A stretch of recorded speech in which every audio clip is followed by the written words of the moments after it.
Let's mic सारा दिन with Anil Chaturvedi. नमस्कार। देश में आजकल एक और बड़ी समस्या खड़ी हो गई है। सरकार का एक ऐसा आदेश आया है जिसने कि देश में एक नई समस्या खड़ी कर दी है। समस्या ये है, जो गाड़ी चलाने वाले हैं, मोटरसाइकिल चलाने वाले हैं, कार चलाने वाले हैं, जो मध्यम वर्गीय जो परिवार के लोग हैं, जो परिवार से मतलब मध्यम वर्गीय लोग जो हैं, उनके लिए एक नई समस्या खड़ी हो गई है सरकार के तुगलकी फरमान से। फरमान ये है कि साहब जो 20% ब्लेंडेड, जो इथेनॉल ब्लेंडेड जो पेट्रोल होगा, अब वही आपको गाड़ियों में भरा करके चलना पड़ेगा। उसकी स्थिति ये हो गई कि अब अनिवार्य कर दिया तो सारे पेट्रोल पंपों में वही मिलना शुरू हो गया, और वही मिलना शुरू हो गया तो लिहाजा गाड़ियों में, कारों में, मोटरसाइकिलों में, स्कूटर में और जितनी और भी वाहन हैं, इन सब में वही भरा जाना एक ज़रूरी हो गया। हर पेट्रोल पंप वही मिलने लगा। वही मिलने लगा तो उसके साथ साथ उसकी समस्याएं भी शुरू हो गई। समस्या ये शुरू हो गई कि साहब माइलेज गाड़ियों घटने लगे। जो ईंधन पंप का जो उसका जो एक मैकेनिज्म था वो प्रभावित होने लगा, और जो बाकी और जो अंदर की मशीनरी है वाहनों की, उसको भी प्रभावित होने की डर बैठ गया। बहुत से प्रभावित हो भी गए। इंजन किसी के बैठ गया, किसी गाड़ी कार का, किसी कुछ हो गया। मैकेनिक्स के पास जो है खराब गाड़ियों की, जो ईंधन की वजह से खराब हुई गाड़ियों की एक प्रकार से बाढ़ सी आ गई। ज़्यादा संख्या में लोग अपनी गाड़ियों समस्या लेके मैकेनिक्स के पास पहुंचने लगे, जो वर्कशॉप में पहुंचने लगे, कारों की वर्कशॉप में।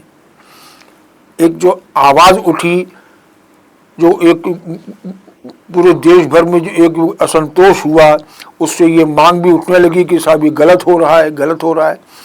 तब माहौल, विरोधी माहौल बनने लगा तो सरकार ने उनके एक तकड़म उनको सूझी।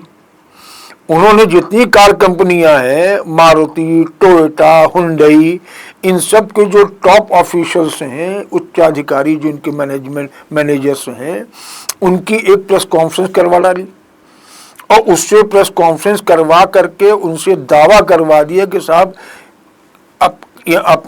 उनकी कंपनियों की गाड़ी में अगर E20 पेट्रोल डाला जाता है, जो 20% इथेनॉल ब्लेंडेड पेट्रोल डाला जाता है, उससे कोई गाड़ी में कोई नुकसान नहीं होगा। एक जनता में संदेश पहुंचाने की कोशिश की गई, पर जनता भी डेढ़ सियानी है। जो जानकार हैं उन्होंने इन कंपनियों के मैनुअल्स निकाल के सामने ले आए।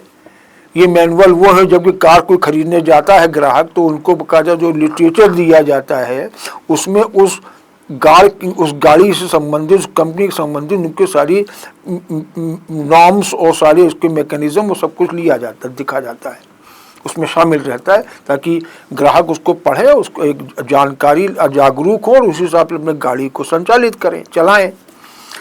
इनके जो कार कंपनियों के मैनुअल है, उसमें स्पष्ट रूप से लिखा गया है कि साहब ये जो गाड़ी के इंजन तैयार किए गए हैं, ये E10 के हिसाब से किए गए हैं। मतलब कि केवल 10% इथेनॉल ब्लेंडेड पेट्रोल के हिसाब से ही इन गाड़ियों के इंजन हैं। उनसे ज़्यादा अगर परसेंटेज इथेनॉल की पेट्रोल में होगी तो वो गाड़ी के इंजन के लिए नुकसानदेह है।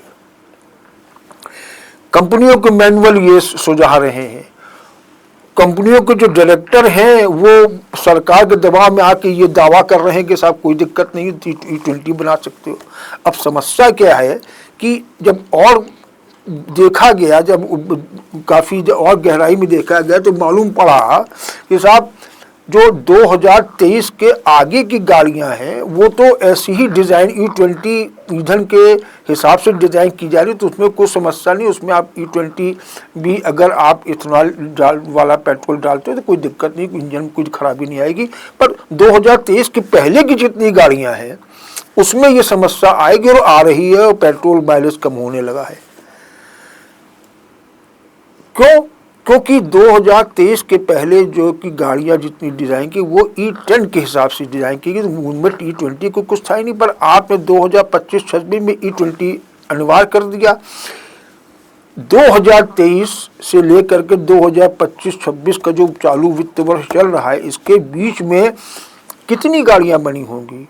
ज़्यादातर गाड़ियां 2023 की ही बाजार में चल रही, सड़कों पे चल रही हैं, और उनकी संख्या अच्छी खासी है। करीब 70 से 80% गाड़ियां जो देश में चल रही हैं इस समय, वो सारी की सारी चल रही हैं आपके 2023 के पहले की। मतलब कि एक बहुत बड़ा चंक जो है वो प्रभावित हो रहा है E20 पेट्रोल से। खराबी इसमें आ रही है, समस्या हो रही है, पब्लिक का विरोध शुरू हो गया है। पब्लिक का तर्क यही है कि जो माइलेज घटने वाली बात हो रही है, इसका खर्च कौन हमें देगा? सरकार ने तो एक फरमान जारी कर दिया कि करो, अब जो नुकसान होगा उसकी भरपाई भी होनी चाहिए ना।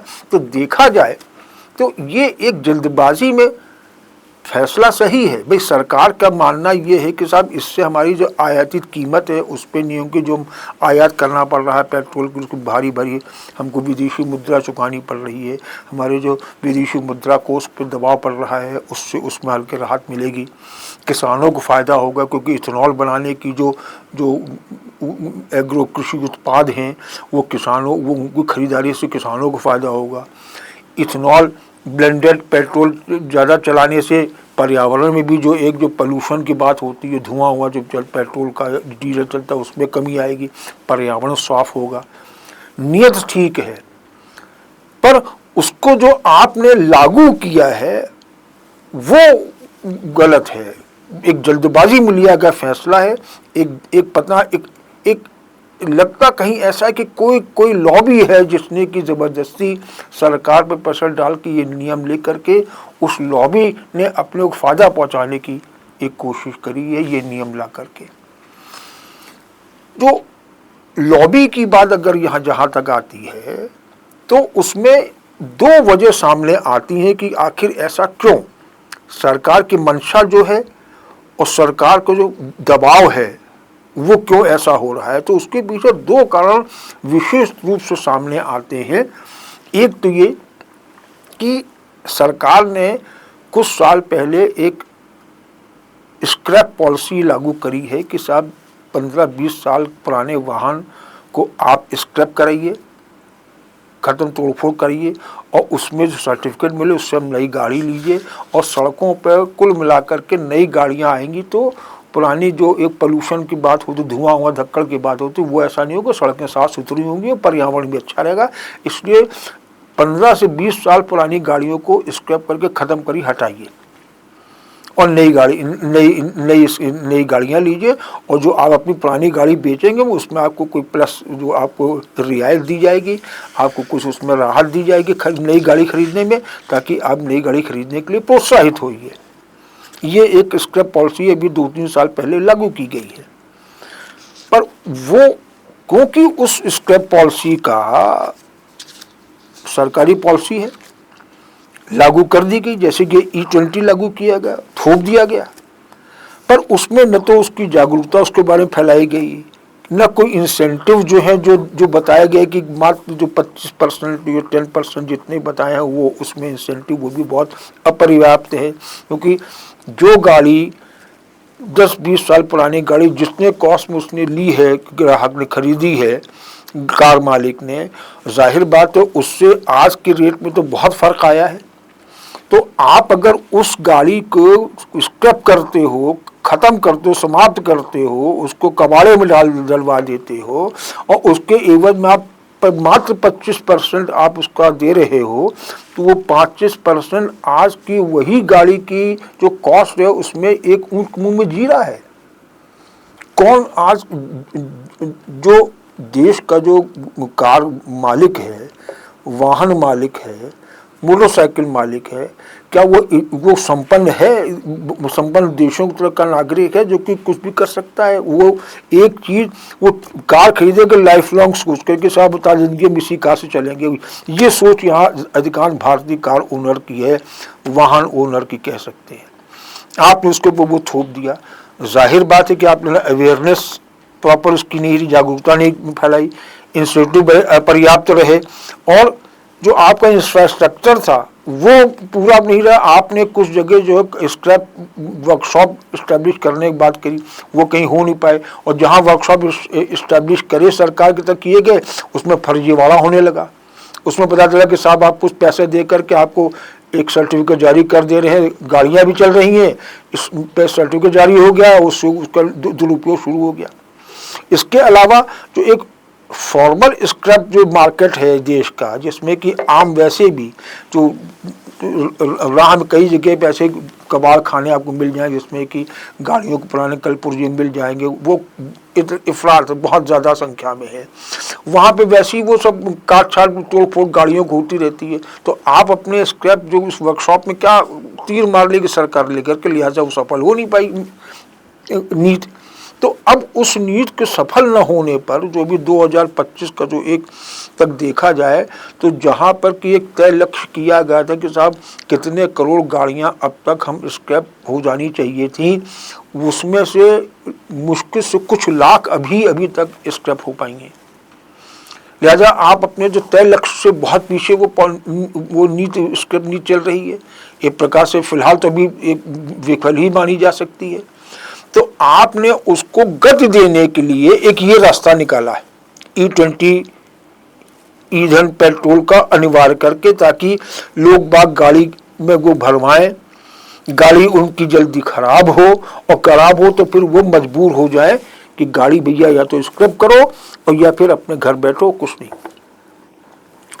ये कैसी मतलब नीति ला के लेके आए हैं आप? जबरदस्ती किसी ग्राहक को उनकी गाड़ी खराब करवा कर अपनी एक स्क्रैप नीति को सक्सेस करने के लिए, ये आप एक गलत इरादे से आप ये अनिवार्यता पेट्रोल के लेके आए हैं।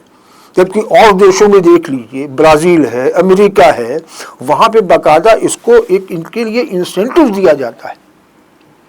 बाकायदा वहाँ पे जो एक मुआवजे की भी एक व्यवस्था की गई है। अगर मान लीजिए कोई किसी गाड़ी खराब होती है, कुछ सस्ते ईंधन व्यवस्था की गई, ईंधन का एक दो विकल्प दिए गए हैं आपको। देखिए जो अमेरिका और जो आपका वो है, वहाँ पे E20 और E85 ईंधन का विकल्प रखा गया है वाहन मालिकों के लिए। वहाँ पे हमेशा जो है उनके लिए एक उनके लिए जो ईंधन का जो विकल्प है वो भी अनिवार्य नहीं किया गया जैसे भारत में किया गया है।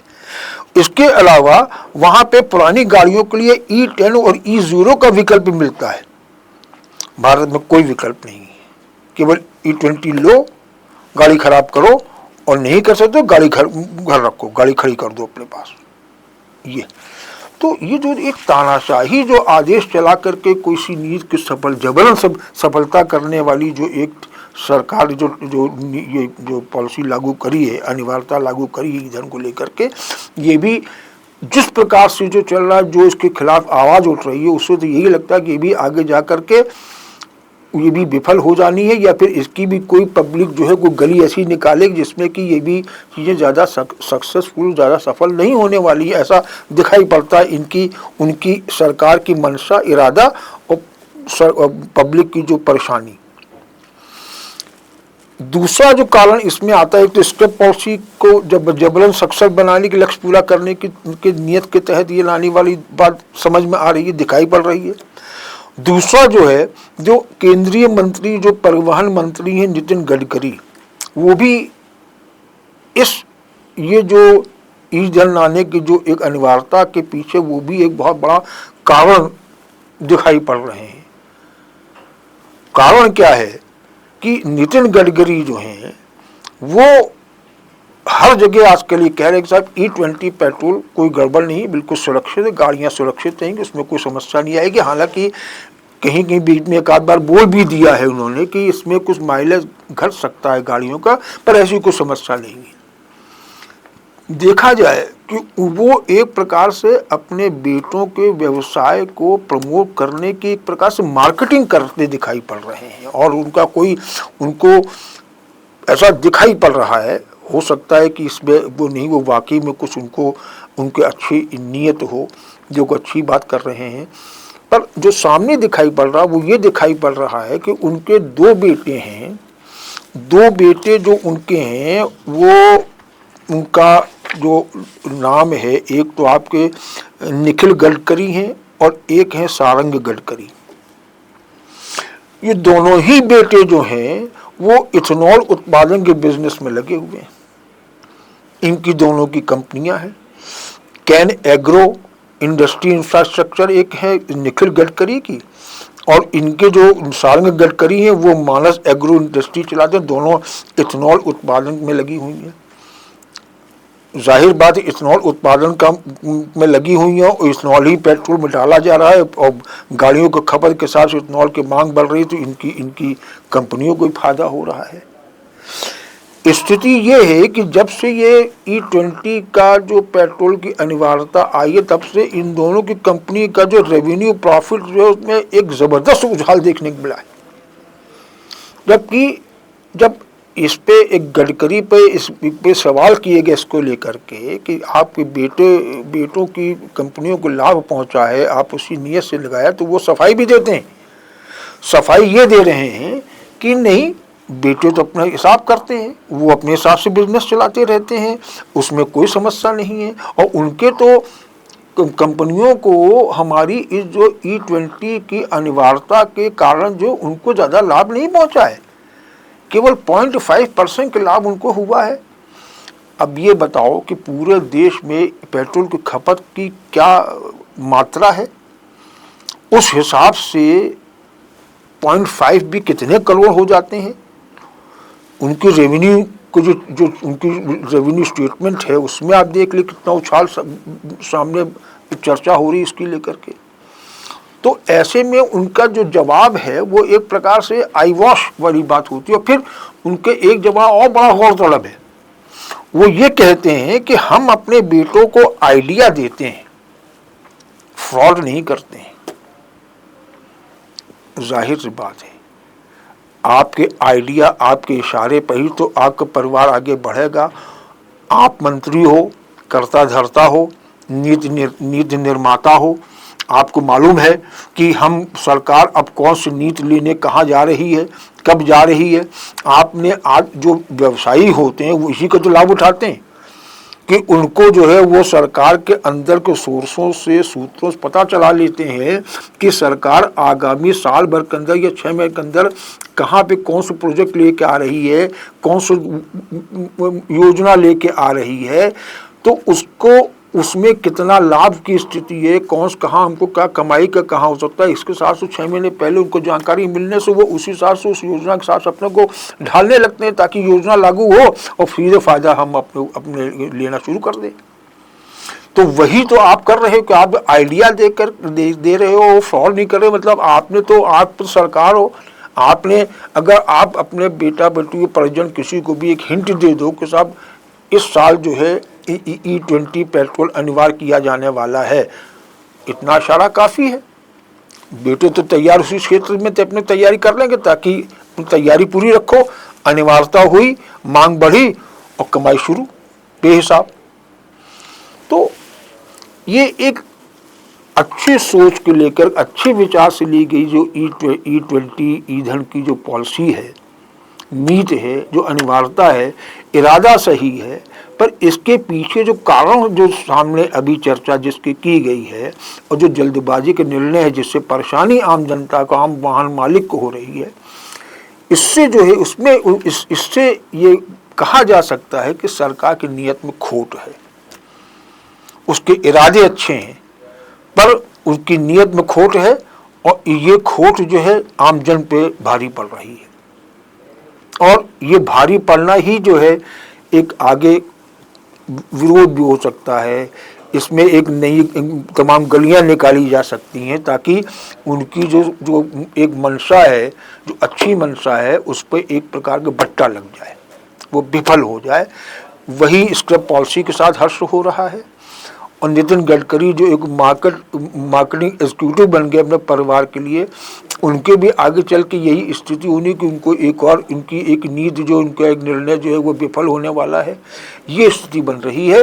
ये एक जल्दबाजी में लिए गए निर्णय की और जो कि जनहित जिस निर्णय में नहीं दिखाई पड़ रहा है और देशों की तरह, ब्राज़ील, अमेरिका की तरह, वो जनहित न दिखाई पड़ना ही जो है ये एक गलत निर्णय ही इसको सामने आता है, कहा जा सकता है। इसमें सुधार की ही दरकार है, ऐसा सुधार जो जन सुविधा के अनुरूप हो और जनता उसको सहर्ष स्वीकार करने की स्थिति बना सके।